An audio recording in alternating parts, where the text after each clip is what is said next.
Hi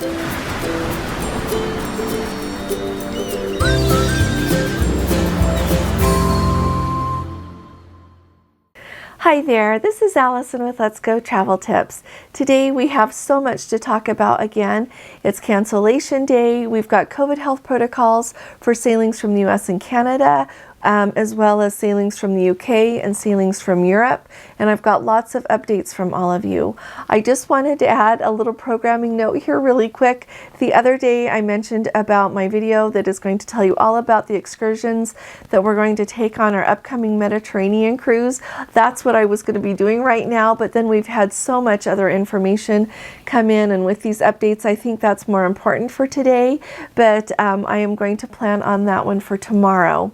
And so be ready for something fun. I just love that region of the world. It's my fourth time sailing there, and so I love going to the Mediterranean.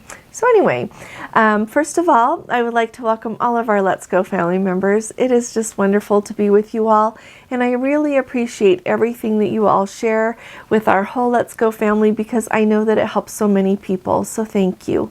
Also, I would like to welcome everyone who is new. We are really glad to have you with us.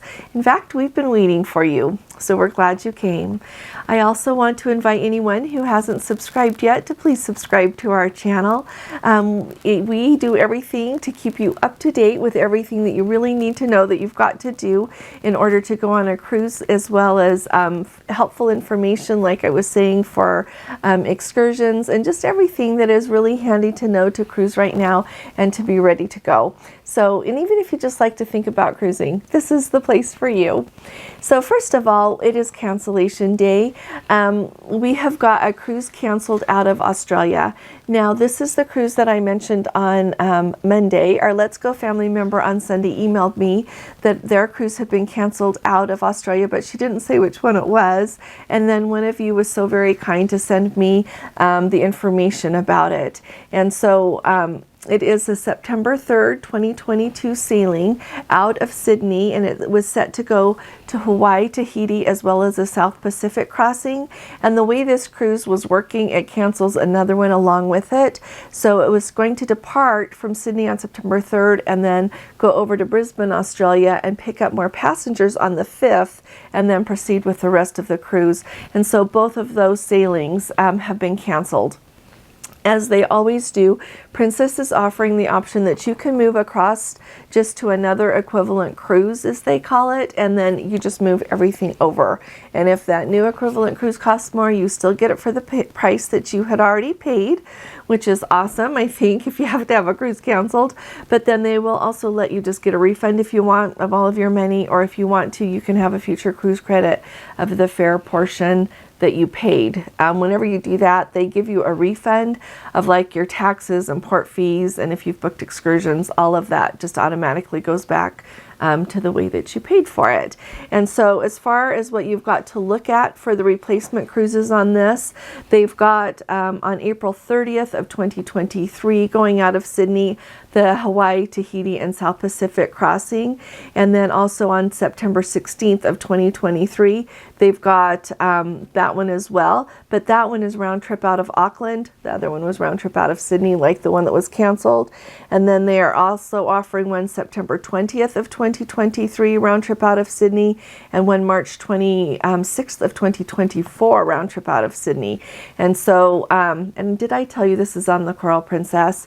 And then they've also got some cruises, which would be very similar for the one that was supposed to leave from Brisbane on September 5th. That was part of that other cruise. And those are May 2nd of 2023 and September 22nd of 2023 and March 29th of 2024. And so those ones work pretty much the same, that they would have originated in Sydney or Auckland, and then they will come and pick you up in Brisbane, and then you will be returned to Brisbane. And so I just wanted to let you know about this. They are not showing up on the Princess website yet. Today is Tuesday, March 3rd, and often they lag a couple of days of when they start to tell people about the cancellations. So I don't know if that's going to show up later today or tomorrow or when it will show, but I am really sorry to all of you. I know our Let's Go family member Jill She and her husband had that cruise booked for February 3rd of 2022. That really is a once-in-a-lifetime trip, and I'm really sorry that that got canceled. I haven't seen anything about why it was canceled, so we'll keep our eye out for that information, or if any of you have heard, we would love to hear. So now I'm going to talk to you about the COVID health protocol updates. And I'm sorry that I have to talk to you about this so often, but they keep updating them, and so I feel like we all need to stay up to date. I know that it's fabulous to talk about all the fun parts of going on a cruise, but really to have that fun and to enjoy it, you've got to be able to do everything you need to do to be able to get on the ship and go everywhere that you want to go. So first of all, I wanted to let everyone know, when they first issued all of the COVID health protocols for sailings that included Canada, they said that Canada did not accept any exemptions to the rule that you needed to be vaccinated if you wanted to come to Canada. And that included if you were, no matter how you were going to come. And then I think it was maybe at the beginning of last week or at the end of the week before, they updated the protocols and said that Canada does support an exemption process for medical exemptions. And so I just wanted to make sure that you know that they say that please note once again that Canada is supporting medical exemptions.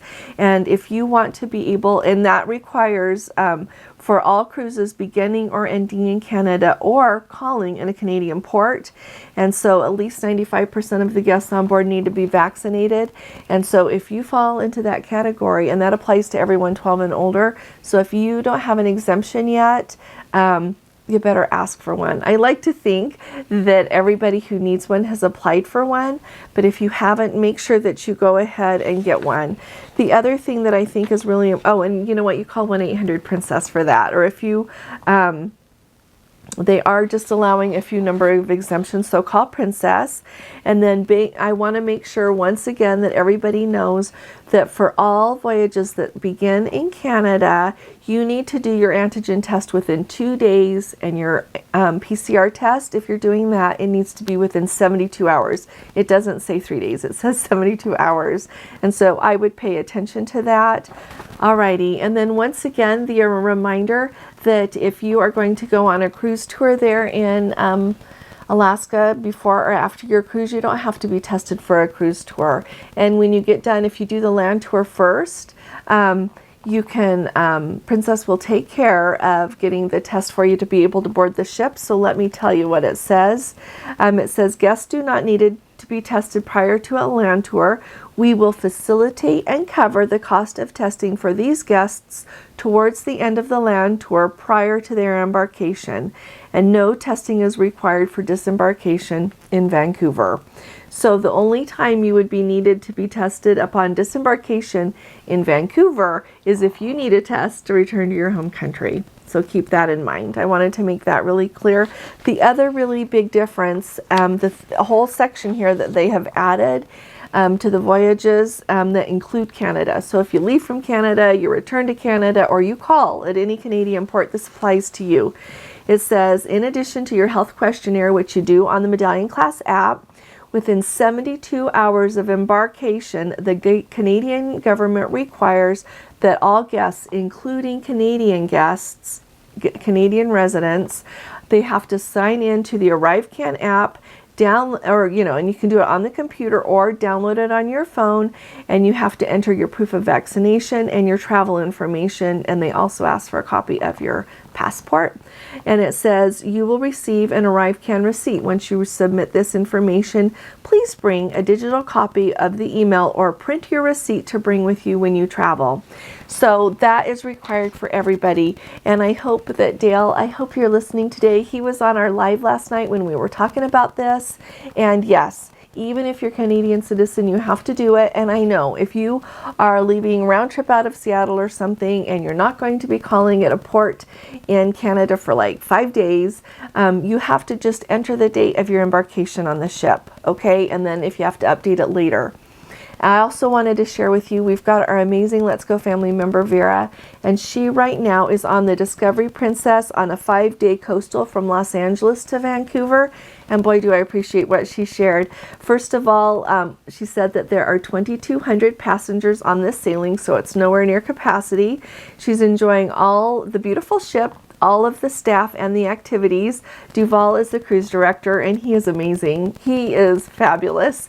I added that, but she clearly agrees with me. Last night they saw the new production called The Spotlight Bar, and she said it was a great show. She said that to tell the Let's Go family, do not worry about the ArriveCan app. Princess will ask for it upon check-in, but it's not mandatory to get onto the ship. Once on board, there is a dedicated staff at one of the lounges that will help the guests fill out the application. So clearly, if you can do it on your own, just do it on your own. But if you can't, don't be stressed. Get on the ship, pay attention to where they're offering help, and go get it done, because you're going to need to have it done. So I love that they're having some staff there to help everybody. If your phone's having a glitch or whatever it is, they can help you out and help you get it done. So thank you so very much, Vera. Much appreciated, my dear. So thank you.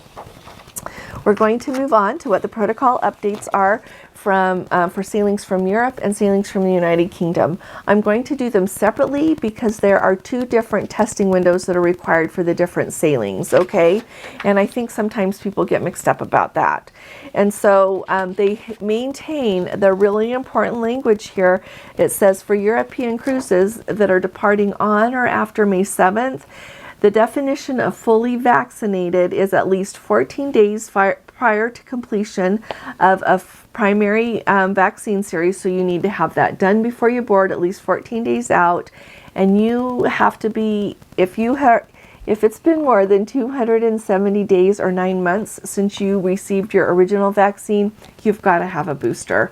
You've just got to. If you don't have that booster, and it has been more than 9 months since you got your original vaccination, you're going to have an exemption for the sailing. Make sure you are so clear about that, because if you don't, you're going to get there and they're not going to let you on the ship. So that is so important to remember. So if you are someone that has got one of these cruises booked and you don't want to get a booster, that's entirely okay, but you're going to need to cancel that cruise and just pick something else, okay, that doesn't sail out of the UK and doesn't sail out of Europe. I don't know how long they are going to keep this in effect. I would be surprised if it ends before the summertime is through. And it's based on the EU's requirements. And so just keep all of this in mind as you're booking your cruise. It is so important. The other thing that you've got to remember with your sailings from Europe, and this is with, let me remind you, I should have said this. If you want an exemption, hurry up and call 1-800-PRINCESS. That's how you get the exemption, and it's the only way that you do that. But be aware that if you have got an exemption, you're not going to be considered fully vaccinated. And so that means that you're going to have to do the PCR to get on board. You're going to have to be tested again right at embarkation, and then you're going to have the issue of not being considered fully vaccinated to get off the ship when you want to. And so they are saying that some ports may not let you off in them, as well as if you do get off in a port, you're going to have to be on a Princess excursion if you're allowed off the ship, and then you're going to have to get right back on the ship. You're not going to be able to stay in the port anywhere and explore on your own. You're just going to have to be right back on the ship. And so keep that in mind. For some cruises, that would be a deal breaker for me. I would be like, fine, I'll just have to go another time because I want to do that. And for other cruises, I'd be like, okay. So just keep that in mind, that you've got to do that. The other thing that is so important to remember with the sailings from Europe is the testing window is 1 day. 1 day. And Princess, they offer complimentary testing at the ports that they are offering cruises from this summer. So if you're departing out of Copenhagen, Barcelona, Athens, or Rome, they're going to have complimentary testing at the port for you. Now that doesn't mean you can't do it before you get there and show them that, but that's probably what we're going to do. I was going to do that eye health test, and all of those testing opportunities are sold out. And so I won't do that. I'm going to keep my eye, but those are all sold out. And so I'm probably just going to do the ones that we ordered from Optum and do those with someone online, and then I'll have it ready to go at the port. But you can watch our videos and see how we end up doing it based on everything that's going on. But I wanted to make sure everybody remembers that 1-day testing window. The other thing that they have added with this protocol update I think is really important. Let me get there. It's about going ashore in the ports, and this is really big, so listen here. It says the ability for guests to go ashore in ports of call is controlled by the governments of the ports we visit, based on the specific COVID-19 protocols and requirements that they have. Particularly in Europe, vaccination requirements vary widely by port. The maximum validity period set by the EU is 9 months. That thing that we have talked about, that you've got to have your booster within at least, if it's been more than 9 months or 270 days since you received your original vaccine. However, many countries have even lower limits starting at only 90 days. For guests who are not up to date with their vaccinations, additional testing may be required as they go ashore, and the guests will be charged $10 US for each test needed on board to go. And then it says local protocols are subject to change. Please ensure that you are familiar with the requirements of the destinations that you plan to visit. And then they say they highly recommend that all guests choose shore excursions with Princess, as our teams are in contact with the local officials who oversee the health and safety standards for the guides and tours. It says they remind you that you can pre-purchase your excursions by just going into your cruise personalizer on once you log into your Princess account at princess.com, and you can also do it once you're on board. And so that's really nice. But and they also recommend that every time you disembark, that you take with you your proof of vaccination and your negative COVID test results from embarkation, so that they can see that that you're meeting the requirements that they have set. And so I think that is so important to remember. And truthfully, I have looked to see which ports require you to fill out a form before you get to them. And the only one that is still standing on our cruise that we're going on is Spain, to arrive in Barcelona. And so I'm going to fill that out before we go, because Spain's still requiring it, but the others haven't.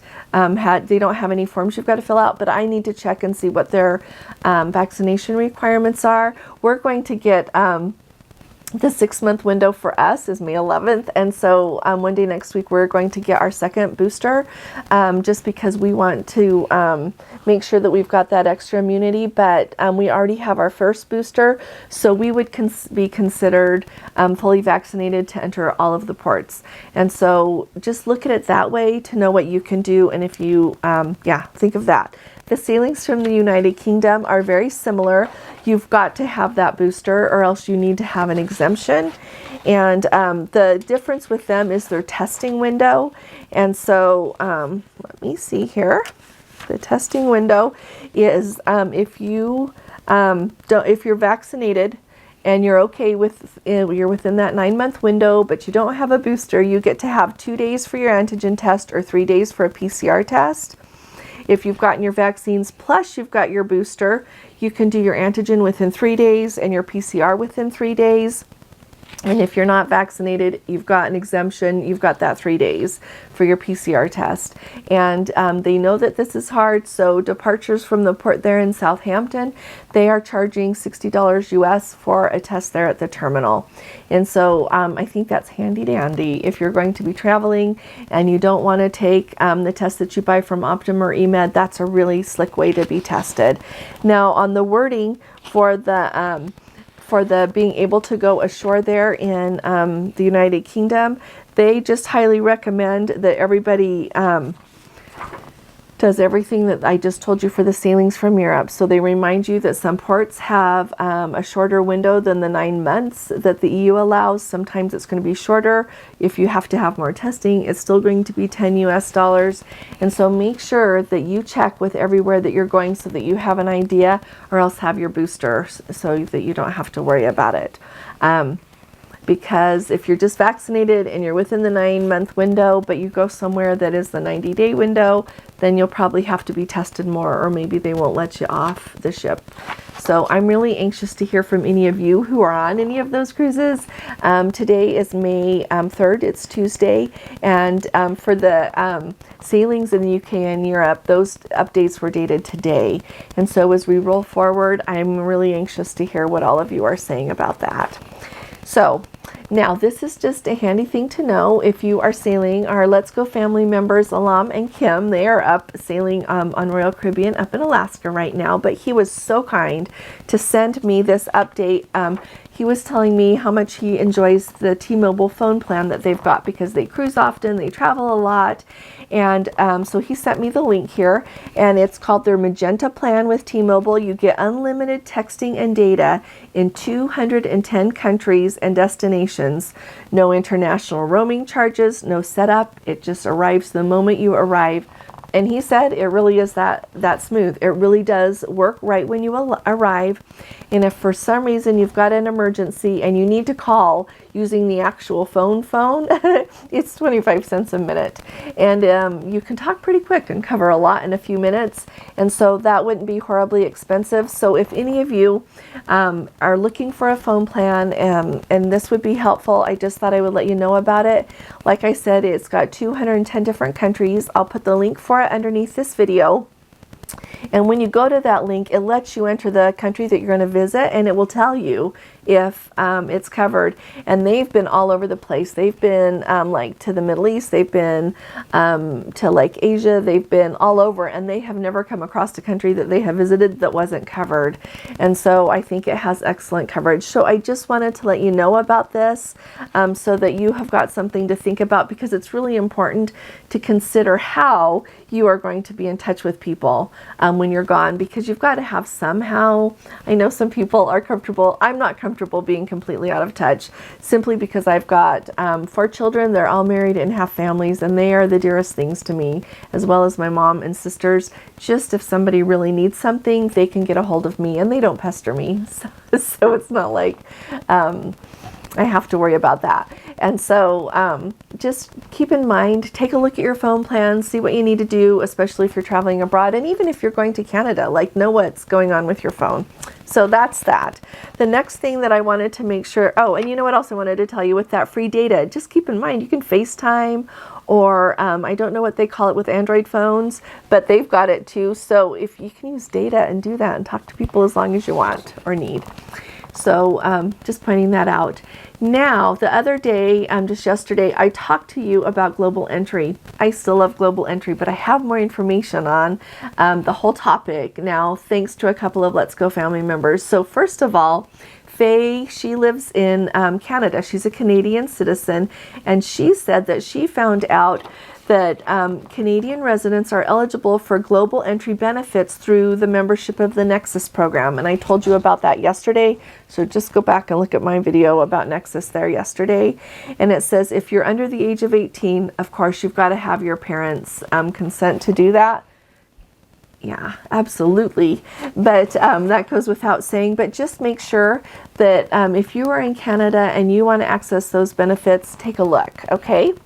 And then also our Let's Go family member, Jeffrey, and I've got a link to his blog. He's got a brand new blog that is excellent underneath this video. So take a look at that for certain. I'll have that link below. But also he said that he has Clear. And yesterday I haven't used Clear. I don't know that much about it. The only thing I know is a couple of people that I know that have it said next time they're going to do global entry instead. But he said that he really likes Clear. And so that, and knowing what I know about him, it makes me think I need to take a second look at it. So I wanted to make sure that all of you know that. He said he has found it very valuable in addition to having the global entry and the TSA pre-check.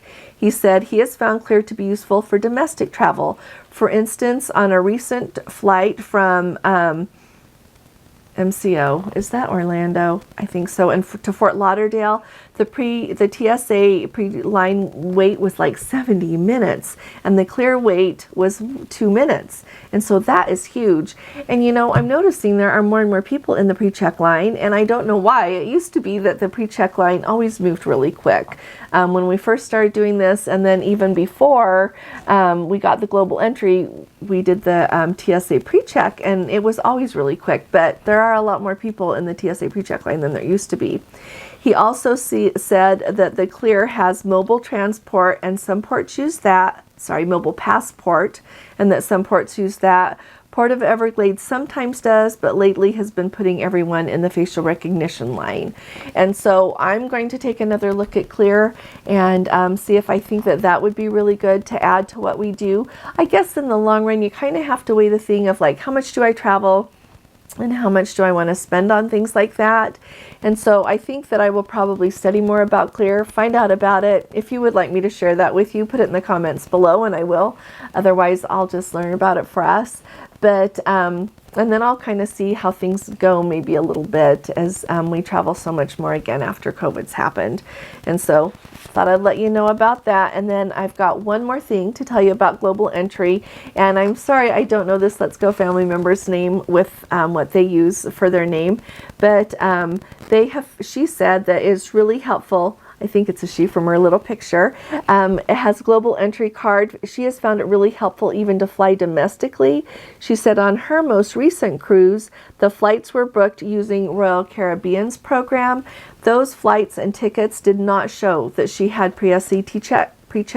So once she checked in, she showed the customer assistant there, and she was flying on American Airlines, her little global entry card, and then she reprinted the new tickets showing that she had the TSA pre-check. And so I thought that was a really valuable tip as well. So just take your global entry card with you even when you're just flying around the United States. And I didn't know to do that. So thank you very much. We just usually leave ours tucked into our passport.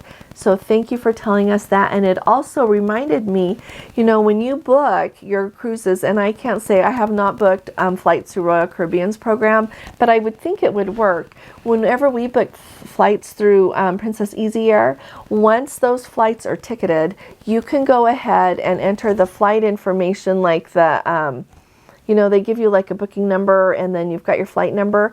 We always enter that into our Delta app, into our account there, and then it shows up with everything else that's us. It makes it so we can change seats if we want, which we just did and got upgraded actually, so that still works too for our flight from Salt Lake to Rome. We stop in JFK if anybody don't think there's a nonstop. There's not right now, but that really helps us. And so once you get your information, enter it into the loyalty program of whatever airline that you're going to fly on, and that will help give you a little bit more access with that and link it to you. But that doesn't take the place of taking your global entry card with you. Take it with you just in case. And so this is everything that I have got for us today. I really appreciate all of the information everyone shares. Like I said, my heart goes out to everyone who got their cruises canceled. I'm really sorry. Hopefully we'll see the end of so many canceled cruises sooner than later. And so in the comments below, let us know if your cruise was canceled. Let us know like if you've got Clear and the TSA pre-check with global entry. Just let us all know, because it really helps us all know what to kind of think about to figure out what is best for us and what all we need to get when we travel. So I would really appreciate that, as well as any experiences. I'd love to hear from anybody on any cruise ship or just got home, or yeah, you know that we love you all and we love to hear from you. If you appreciate these updates, would you please give this video a thumbs up? I'll be talking to you all again really soon. You all take really good care. God bless you. Love you. Bye-bye.